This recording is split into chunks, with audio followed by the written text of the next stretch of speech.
నమస్కారం అండి. గత వీడియోలో మనం షష్టగ్రహ కూటమి ఫలితాలు 6 లగ్నాలకి తెలుసుకున్నాం. మేష, వృషభ, మిథున, కర్కాటక, సింహ, కన్యా లగ్నాలకి మనం ఈ షష్టగ్రహ కూటమి ఏర్పడడం వల్ల ఏ ఫలితాలు వస్తాయో తెలుసుకున్నాం. మిగిలిన 6 లగ్నాలకి ఏ ఫలితాలు ఏర్పడతాయనేది ఇప్పుడు తెలుసుకుంటాం. తులా లగ్నం వారికి షష్టమ స్థానంలో షష్టగ్రహ కూటమి ఏర్పడిందండి. కావున లగ్నాధిపతి పంచమ నవమాధిపతులు షష్టమంలో చేరడం వలన సాధారణంగా ఈ లగ్నం వారికి కూడా అన్ని అనుకూలమైన ఫలితాలు ఉంటాయండి. అంటే కోర్టు కేసులు, అప్పులు, శత్రువులపై విజయం సాధించడం, వ్యాపారస్తులకి వారి వ్యాపారంలో మంచి పురోగతి సాధించడం అనేవి ఖచ్చితంగా జరుగుతాయనడంలో ఏమాత్రం సందేహం లేదు. తర్వాత విదేశీ విద్య, ఉద్యోగంలో సెటిల్మెంటు ఇలాంటి విషయాల్లో కూడా తులాలగ్నం వారికి మంచి అనుకూలమైన సమయం. తర్వాత తులాలగ్నం అయి ఉండి శుక్రమహాదశ కనుక జరుగుతూ ఉంటే వారికి ఆరోగ్యం మెరుగుపడడం, అంటే గతంలో అనారోగ్యం ఉన్నప్పుడు కూడా ఇప్పుడు ఆరోగ్యం మెరుగుపడడం, తర్వాత ఏవైతే అష్టమానికి సంబంధించినటువంటి ఫలితాలు ఉన్నాయో, అంటే అష్టమ స్థానానికి సంబంధించిన అత్తవారిళ్ళు, తర్వాత విదేశీ సంబంధ వ్యవహారాలు, తర్వాత రకరకాల జ్యోతిష శాస్త్రంలో ప్రావీణ్యం ఉన్నవారికి, గుప్త శాస్త్రాల్లో ప్రవేశం ఉన్నవారికి ఇది కొంచెం మంచి సమయంగా చెప్పచ్చు. తర్వాత ఈ తులాలగ్నం అయి ఉండి శని మహాదశ కనుక జరుగుతూ ఉంటే, తులాలగ్నం అయి ఉండి శని మహాదశ కనుక జరుగుతూ ఉంటే వారికి తల్లి నుండి అలాగే వారి ఇంటి నుండి మంచి అనుకూలమైనటువంటి కాలం, ఇంట్లో మనశ్శాంతి, అలాగే సంతానంతో మంచి ఉల్లాసమైనటువంటి కాలాన్ని గడపడం, ఇటువంటి వ్యవహారాలు ఉంటాయండి. తర్వాత తులాలగ్నం అయి ఉండి బుధ మహాదశ కనుక జరుగుతూ ఉంటే వీరి తండ్రికి మంచి జరుగుతుంది, అలాగే తండ్రి వలన వీరికి మంచి జరుగుతుంది. తర్వాత ధర్మ సంబంధమైన కార్యక్రమాల్లో పాల్గొనడం అనేది కూడా జరుగుతుందండి. తర్వాత తులాలగ్నం అయి ఉండి గురు మహాదశ కనుక జరుగుతూ ఉంటే కమ్యూనికేషన్ స్కిల్స్ వల్ల వీరికి ప్రాబ్లమ్స్ అనేవి ఏర్పడతాయి. ఎందుకంటే తులాలగ్నానికి గురువు లగ్నాత్తు పాపగ్రహం కాబట్టి కమ్యూనికేషన్ స్కిల్స్ విషయంలో కొంచెం ప్రాబ్లం ఏర్పడి కొంచెం వృత్తిలో కొంత వెనుకబడతానం అనేది ఉంటుందండి. తర్వాత తులాలగ్నం అయ్యండి కుజ మహాదశ కనుక జరుగుతూ ఉంటే వీరు తమ వాక్కు వల్ల కానీ బిజినెస్ పార్ట్నర్స్ వల్ల కానీ ఇబ్బందులు ఎదుర్కొంటారు. అలాగే తులాలగ్నం అయ్యండి కేతు మహాదశ కనుక జరుగుతూ ఉంటే వీరిని ఒంటరితనం అనేది ఇబ్బంది పెడుతుందండి. వృశ్చిక లగ్నానికి పంచమంలో షష్టగ్రహ కూటమి ఏర్పడడం వల్ల మీ క్రియేటివిటీకి, మీ సృజనాత్మకతకి, ఆలోచన ధోరణి, నిర్ణయాత్మక శక్తి వీటన్నిటిపైన చెడు ప్రభావం అనేది ఎక్కువగా ఉంటుందండి. అలాగే సంతానంతో ఇబ్బందులు ఏర్పడవచ్చు. సాధారణంగా ఈ లగ్నం వారికి గురు, చంద్ర, సూర్య, కుజ మహాదశలు కనుక జరుగుతూ ఉంటే ఈ షష్టగ్రహ కూటమి యొక్క చెడు ఫలితాలు చాలా వరకు తగ్గుతాయండి. అలాగే వృశ్చిక లగ్నం వారికి గనక దశల వారీగా చూసుకుంటే వృశ్చిక లగ్నం వారికి శుక్ర మహాదశ జరుగుతూ ఉంటే వారి జీవిత భాగస్వామి నుండి, బిజినెస్ పార్ట్నర్స్ నుంచి ఇబ్బందులు ఎదుర్కొంటారండి. అలాగే వృశ్చిక లగ్నం అయ్యండి బుధ మహాదశ జరుగుతూ ఉంటే ఆకస్మిక సంఘటనలు, అలాగే వారసత్వ ఆస్తి నుండి ఏదైనా తగాదాలు ఏర్పడడం, ఆసుపత్రి పాలవడం లాంటి కొన్ని సంఘటనలు జరిగే అవకాశం ఉంది. అదేవిధంగా వృశ్చిక లగ్నం అయి ఉండి శని మహాదశ కనుక జరుగుతూ ఉంటే ఇంట్లో మనశ్శాంతి లోపించడం, స్థిరాస్తి విషయాల్లో ఇరుగు పొరుగు వారి నుంచి కష్టాలు అనేటువంటి అంశాల్లో మీరు ఇబ్బందులు ఎదుర్కొంటారు. తర్వాత వృశ్చిక లగ్నం అయి ఉండి కుజమహాదశ కనుక జరుగుతూ ఉంటే వీరికి చాలా వరకు ఆరోగ్యం మెరుగుపడుతుంది. అలాగే తర్వాత ఆ, ఉన్న స్థానాన్ని బట్టి కుజుడు ఉన్న స్థానాన్ని బట్టి మిశ్రమ ఫలితాలు ఉంటాయండి. అంటే కొన్ని లాభాలు ఉంటాయి, కొన్ని నష్టాలు ఉంటాయి. తర్వాత వృశ్చిక లగ్నం అయి ఉండి రాహు మహాదశ కనుక జరుగుతూ ఉంటే మీకు రాబో కాలంలో వృశ్చిక లగ్నానికి రాహువు 4వ స్థానానికి రానున్నారు. కాబట్టి వీరికి స్థిరాస్తి విషయాల్లో రాబో కాలంలో ప్రాబ్లమ్స్ అనేవి ఏర్పడతాయి. అలాగే ఏదైనా అనారోగ్య సమస్య కానీ ఉంటే ఆ సమస్య మనకేంటో తెలియకుండా ఇబ్బంది పెట్టడం అనేది జరుగుతుంది. కాబట్టి వృశ్చిక లగ్నం అయ్యండి రాహుమాదశ ఎవరైతే జరుగుతుందో వారు ఖచ్చితంగా పరిహారాలు అనేవి చేయించుకోవాలి. ధనుర్లగ్నం ఈ లగ్నానికి చతుర్థంలో షష్టగ్రహ కూటమి ఏర్పడడం వల్ల ఇల్లు, స్థిరాస్తులు, తల్లి, సొంత ఊరు అనే అంశాల్లో ధనుర్లగ్నం వారు ఇబ్బందులను, సమస్యలను ఎదుర్కొంటారు. ఈ లగ్నం వారికి కనుక గురు, కుజ, సూర్య మహాదశలు జరుగుతూ ఉంటే ఈ షష్టగ్రహ కూటమి వల్ల పెద్దగా చెడు ప్రభావం ఏమీ ఉండదని చెప్పచ్చు. తర్వాత దశల వారీగా చూసుకుంటే ధనుర్లగ్నం అయి ఉండి శని మహాదశ కనుక జరుగుతూ ఉంటే సొంత కుటుంబం నుంచి సమస్యలు, వారసత్వ ఆస్తి సమస్యలు, లౌక్యంతో వ్యవహరించకపోవడం వల్ల వచ్చే సమస్యల్ని ఎదుర్కోవాల్సి వస్తుంది. అలాగే ధనుర్లగ్నం అయి ఉండి బుధ మహాదశ కనుక జరుగుతూ ఉంటే ఇది కూడా అనుకూలమైన దశ కాదు. ధనుర్లగ్నం వారికి పార్ట్నర్స్ నుంచి వృత్తి సమస్యలు, అంటే ఏదైతే మీరు వర్క్ చేసుకుంటున్నారో ఆ వర్క్ నుంచి కొన్ని సమస్యలను ఎదుర్కొంటారు. అలాగే ధనుర్లగ్నం అయి ఉండి శుక్ర మహాదశ కనుక జరుగుతూ ఉంటే శుక్రుడు షష్టమ లాభాధిపతి అవడం వల్ల షష్టమంలో ఉన్నటువంటి అంశాలు ఏంటంటే రుణాలు, కోర్టు కేసులు, ఆసుపత్రులు, ఇటువంటి ఈ అంశాలలో మీరు ప్రాబ్లమ్స్ని ఎదుర్కొంటారు. అలాగే శుక్రుడు లాభాధిపతి కూడా అవడం వల్ల మీకు అనుకున్న పనులు 1, 2 అంటే మీరు 4 పనులు అనుకుంటే ఒక 2 పనులు సకాలంలో అయ్యే అవకాశం ఉంది. తర్వాత ధనుర్లగ్నం అయి ఉండి రాహు మహాదశ కనుక జరుగుతూ ఉంటే ధనుర్లగ్నానికి రాహు కొద్ది కాలంలో 3వ ఇంట్లోకి రానున్నారండి. ప్రస్తుతం 4వ ఇంట్లో రాహు ఉన్నారు. ఇప్పటివరకు వీరు రాహు వల్ల స్థిరాస్తుల విషయంలోనూ, తల్లి విషయంలోనూ, అలాగే సొంత ఊరు విషయంలోనూ చిన్న చిన్న సమస్యలు ఎదుర్కొంటున్నారు. ఇప్పుడు 3వ ఇంట్లోకి రావడం వల్ల వీరికి ఇరుగు పొరుగు వారి మధ్యటువంటి భేదాభిప్రాయం కానీ, పబ్లిక్ రిలేషన్స్ విషయంలో కొన్ని సమస్యలు అనేవి తలెత్తుతాయి. తర్వాత ఇదే ధనుర్లగ్నం వారికి గురు మహాదశ జరుగుతుంటే గురువు లగ్నానికి మరియు చతుర్థానికి అధిపతి అవడం వల్ల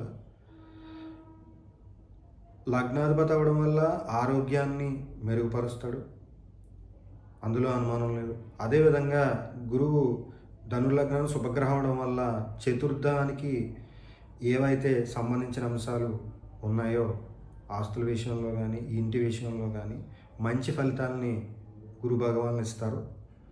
కాబట్టి గురు మహాదశ జరిగే వాళ్ళు అంతగా బాధపడవలసిన అవసరం లేదు.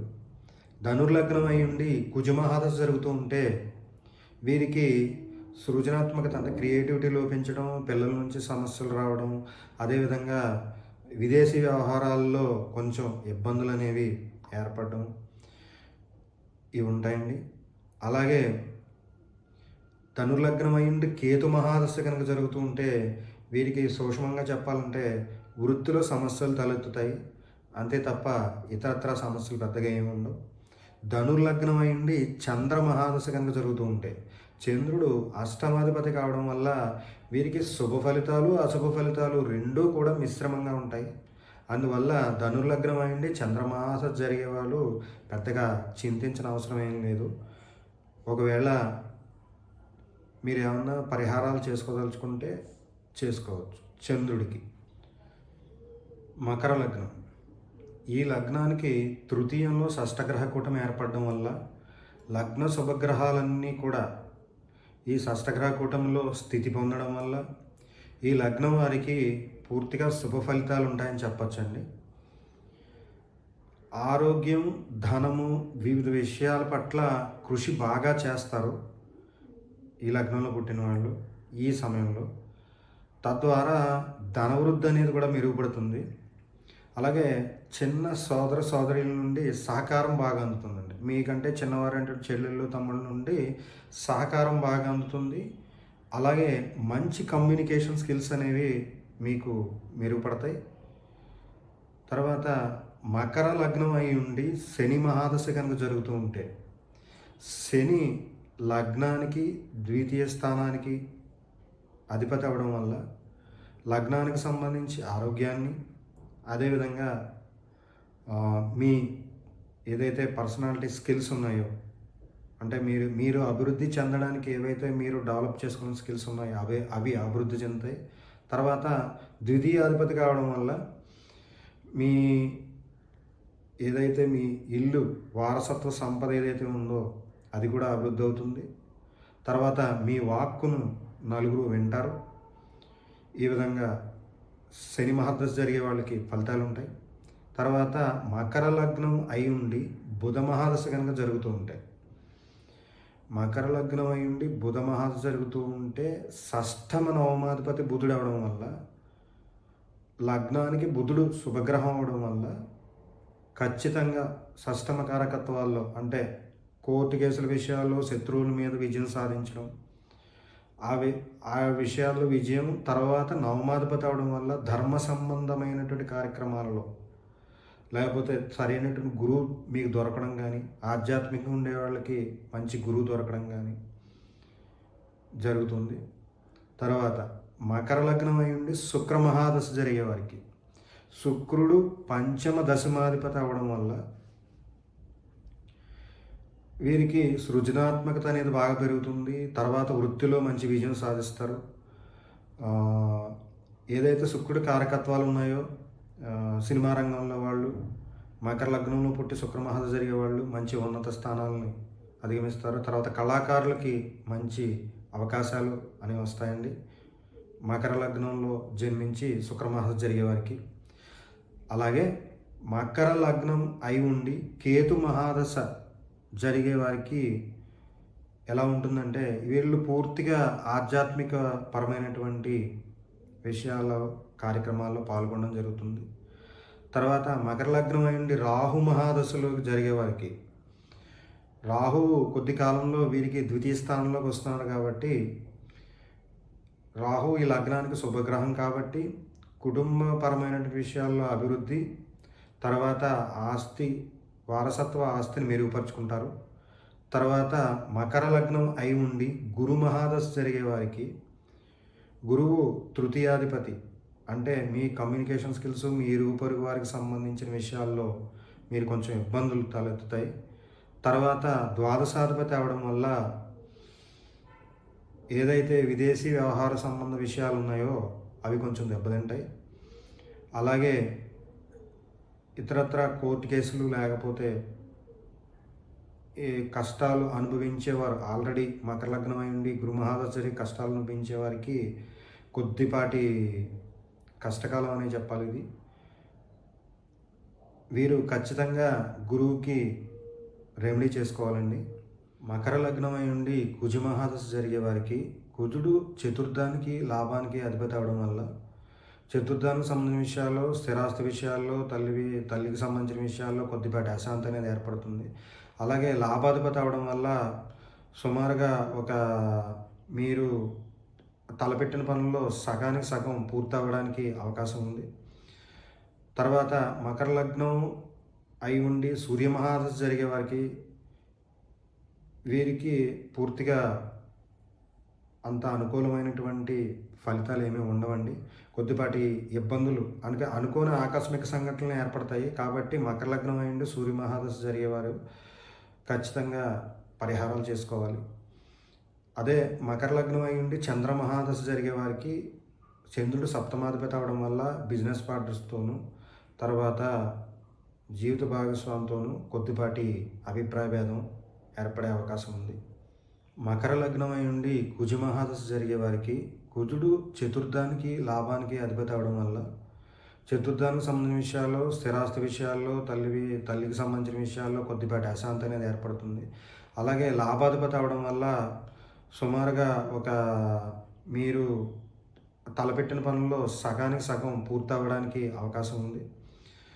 తర్వాత మకర లగ్నం అయి ఉండి సూర్య మహాదశ జరిగే వారికి వీరికి పూర్తిగా అంత అనుకూలమైనటువంటి ఫలితాలు ఏమీ ఉండవండి. కొద్దిపాటి ఇబ్బందులు అనుకోని ఆకస్మిక సంఘటనలు ఏర్పడతాయి. కాబట్టి మకర లగ్నం అయ్యిండి సూర్య మహాదశ జరిగేవారు ఖచ్చితంగా పరిహారాలు చేసుకోవాలి.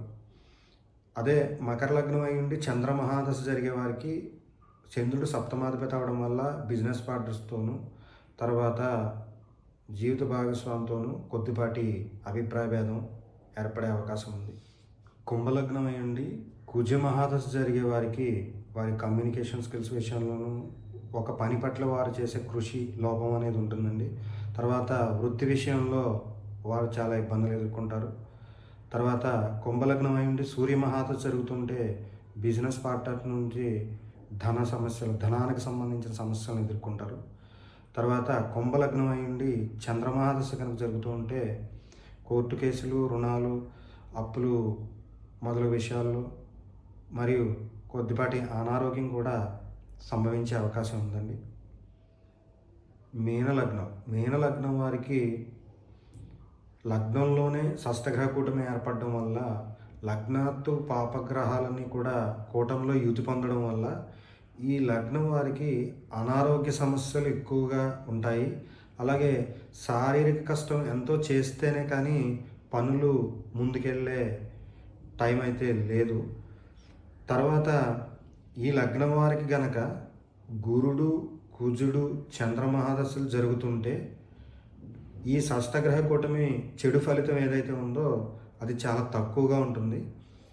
తర్వాత మీన లగ్నం వారికి గురు మహాదశ కనుక జరుగుతూ ఉంటే గురువు లగ్న దశమాధిపతి కావడం వల్ల లగ్నం అంటే ఆరోగ్యము, మన పర్సనాలిటీ డెవలప్మెంట్ కాబట్టి ఖచ్చితంగా మంచి ఫలితాలు ఉంటాయి. అదేవిధంగా దశమాధిపతి కావడం వల్ల వృత్తిలో మంచి పురోగతి ఉంటుంది. తర్వాత మీనలగ్నం అయి ఉండి కుజ మహాదశ కనుక జరుగుతూ ఉంటే కుజుడు ద్వితీయానికి నవమానికి అధిపతి అవడం వల్ల ద్వితీయం అంటే మన వాక్కు, మన కుటుంబము కావడం వల్ల కుటుంబంలో మంచి ఆరోగ్యకరమైన వాతావరణం, అలాగే నవమాధిపతి కావడం వల్ల మంచి ధార్మిక కార్యక్రమాల్లో పాల్గొనేటువంటి అవకాశాలు రావడం, ఉత్సాహంగా పాల్గొనడం అనేది జరుగుతుంది. తర్వాత మీనలగ్నం అయి ఉండి శుక్రమహాదశ కనుక జరుగుతూ ఉంటే మీరు పనిచేసేటువంటి ఏదైతే మీ వృత్తి పట్ల కానీ ఇతర అనుకున్న పనులు అంత సజావుగా జరిగే అవకాశం అయితే లేదు. అష్టమాధిపతి అవడం వల్ల మీకు జరిగే పనుల్లో ఆటంకాలు అనేవి కూడా కొద్దిగా ఏర్పడతాయి. తర్వాత మీనలగ్నం అయి ఉండి బుధ మహాదశ కనుక జరుగుతూ ఉంటే బుధుడు చతుర్థ సప్తమాలకు 2 కేంద్రాలకు ఆధిపత్యం వహించడం వల్ల బుధుడు మీన లగ్నానికి పూర్తి పాపి అవడం వల్ల చతుర్థానికి సంబంధించిన విషయంలో స్థిరాస్తులు మరియు అలాగే బిజినెస్ పార్ట్నర్స్, తర్వాత జీవిత భాగస్వామి విషయంలో అనేక సమస్యలను మీరు ఖచ్చితంగా ఎదుర్కొంటారు.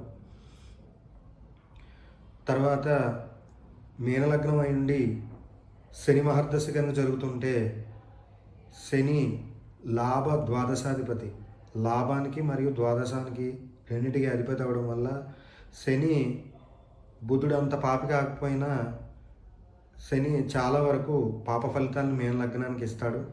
అందువల్ల కొద్దిపాటి బద్ధకాన్ని ఇచ్చి మీ పనులు ముందుకెళ్లకుండా చేయడానికి శని తన ప్రయత్నం తను చేస్తూ ఉంటాడు. తర్వాత మీనలగ్నం అయి ఉండి రాహు మహాదశ జరుగుతూ ఉంటే రాహు లగ్నం నుండి ద్వితీయంలోకి ప్రవేశిస్తున్నారు మీనలగ్నానికి. మన్నించాలి, లగ్నం నుండి ద్వాదశంలోకి ప్రవేశిస్తున్నారు. కాబట్టి మీన లగ్నం వారు రాహు గమనం వల్ల మీరు విదేశీ సంబంధ వ్యవహారాల్లో కొంచెం జాగ్రత్త వ్యవహరించాలి. తర్వాత మీన లగ్నం అయి ఉండి కేతు మహాదశ కనుక జరుగుతూ ఉంటే వీరికి కేతు మహాదశ వల్ల గతంలో కొన్ని శుభ ఫలితాలు ఉన్నప్పటికీ ప్రస్తుత షష్టగ్రహ కూటమి వల్ల కేతువుకు సప్తమంలో షష్టగ్రహ కూటమి ఏర్పడడం వల్ల కేతువు మీద 6 గ్రహాలు లేదా 5 గ్రహాల యొక్క ప్రభావం ఉండటం వల్ల కేతువు తన యొక్క శుభ ఫలితాలను ఏ విధంగానూ కూడా అందించలేరు. కాబట్టి వీరికి కొద్ది కాలం పాటు కేతు మహాదశ అనేది యోగించదు. తర్వాత మీన లగ్నం అయి ఉండి సూర్య మహాదశ కనుక జరుగుతూ ఉంటే వీరికి అప్పులు, కోర్టు కేసులు మొదలగు ఫలితాలు చాలా అననుకూలంగా ఉంటాయి. కాబట్టి చాలా జాగ్రత్తతో వ్యవహరించి వారి యొక్క రుణాలు చేయడం విషయంలో కానీ, ఎవరికైనా హామీలు ఇవ్వడం విషయంలో కానీ, తర్వాత అప్పుల విషయంలో చాలా జాగ్రత్తగా ఉండి ముందుకు వెళ్ళాల్సి ఉంటుంది. అదేవిధంగా మీన లగ్నం వారు సూర్యుడికి రెమెడీ చేసుకోవడం అనేది చాలా అవసరం. తర్వాత మీన లగ్నం అయి ఉండి చంద్రుడు పంచమాధిపతి అవటం వల్ల, చంద్రుడు లగ్నాతో శుభగ్రహణం అవడం వల్ల వీరికి శుభ ఫలితాలే ఉంటాయి. వీరి క్రియేటివిటీ పెరుగుతుంది. తర్వాత పిల్లలతో మంచి కార్యక్రమాల్లో, సంతానంతో మంచి కార్యక్రమాల్లో పాల్గొంటారు. సంతానం వల్ల కొద్దిపాటి లాభాన్ని కూడా చవిచూసే అవకాశం ఉంది. మీరు షష్టగ్రహ కూటమి గురించి ద్వాదశ లగ్నాల వారందరికీ కూడా ఏ విధమైనటువంటి ఫలితాలు ఉంటాయో మీరు సుమారుగా తెలుసుకున్నారు. కాబట్టి ఈ తత్వసారాన్వేషణ, జ్యోతిష్యం మరియు ఆధ్యాత్మిక ఛానల్ను అందరూ సబ్స్క్రైబ్ చేసుకుని మరిన్ని జ్యోతిష్యపరమైనటువంటి విషయాలను, అలాగే ఆధ్యాత్మిక పరమైన విషయాలను ముందు తెలుసుకుంటారని, అలాగే మా ఛానల్ను ఆదరించి అనేక మందికి ఈ వీడియోను షేర్ చేసి ఛానల్ని ముందుకు తీసుకెళ్తారని ధన్యవాదాలు తెలుపుకుంటూ నమస్కారం అండి.